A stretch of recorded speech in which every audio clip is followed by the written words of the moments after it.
දවසක් කියලා පිළිගන්නවා මගේ යාළුවෝ සියලු දෙනාම. මම අද වීඩියෝ එකෙන් අරන් එන්න බලාපොරොත්තු වෙන්නේ ඔය කට්ටියට movies TV series ෆ්‍රීම් බලන්න පුළුවන් හොඳ වෙබ්සයිට් පහක්. එහෙනම් වැඩි කතා නැතුව අපි වීඩියෝ එකට යමු. මතක් කරලා subscribe කරලා තියාගන්න. ඒ වගේම bell icon එකත් click කරලා තියාගන්න. මගේ අලුතෙන් වීඩියෝ එකක් දාපු ගමන් කට්ටියට ලැබෙන්න. හරි. එහෙනම් මේ වෙබ්සයිට් එක තමයි මේ Plex TV කියන වෙබ්සයිට් එක. මේ Plex TV කියන වෙබ්සයිට් එක ආයෙත් මෙතන ඕන මූවි එක සර්ච් කරලා ගන්නත් පුළුවන්.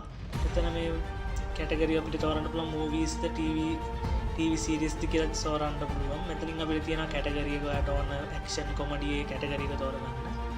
මෙතනින් මේ app එක උනා download කරගන්න පුළුවන් mobile එකට. මේක තමයි Plex TV කියන එක තමයි පළවෙනි වෙබ්සයිට් එක. දෙවෙනි වෙබ්සයිට් එක මේ Tubi TV කියන එක. Tubi TV කියන එකත් ගොඩක් movies film TV series තියෙන channel එක. මේ වෙබ්සයිට් එකක්. ඒකෙන් උනත් ඔයාලට මෙතනින් බලා ගන්න පුළුවන් මේ ගොඩක් තියෙනවා action, classic, crime, anime, comedy, documentary, drama මේ වගේ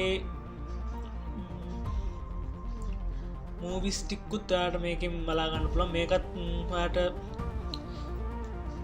ඔන්ලයින් බලන්න පුළුවන් ප්‍රශ්නයක් නැතුව මේකත් ෆ්‍රී ගොඩක් කලාවට ෆ්‍රී හම්බෙන්නේ. ඊට පස්සේ මේ Crunchyroll කියන එක. මේක මම විශේෂයෙන්ම අරන්ගා මේක ඇනීම් මූවිස් වලට ගොඩක්ම ඇනීම් මූවිස් තමයි මේක තනිකරම වගේ තියෙන්නේ. ඒකින්ද මේ ඇනීම් මූවිස් වලට ආස කරන කට්ටියත් මේකේ බලන්න පුළුවන්. ගොඩක් මේ ඇනීම් අපිට ගියාට පස්සේ මෙතන අපිට බලා ගන්න පුළුවන් මේ ඔරිජිනල් සීසන් 1 සීසන් එකත් එක්කම පෙන්නලා අපිට සම්පූර්ණ එපිසෝඩ්ත් එක්කම පෙන්නලා තියෙනවා. මේක try කරලා බලන්න. ඔයාලට මෙතෙන් search කරලා ඔයාලට ඕන ඇනිම් මූවි එකක් තියෙනවා නම් search කරලා ගන්න පුළුවන්. මෙතන browse කරලා ඔයාලට genre එක තෝරගන්න පුළුවන් action ද adventure comedy ද කියලා.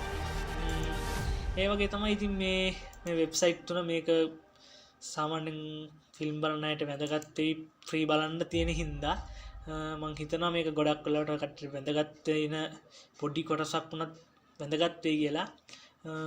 එහෙනම් මගේ වීඩියෝ එකත් එක්ක රැඳී සිටියාට ස්තුතියි. මේ ඒ වගේම subscribe කරලා තියාගන්න, bell icon එකත් click කරලාම තියාගන්න. තවත් වීඩියෝ එකකින් හම්බෙමු. සුබ දවසක්.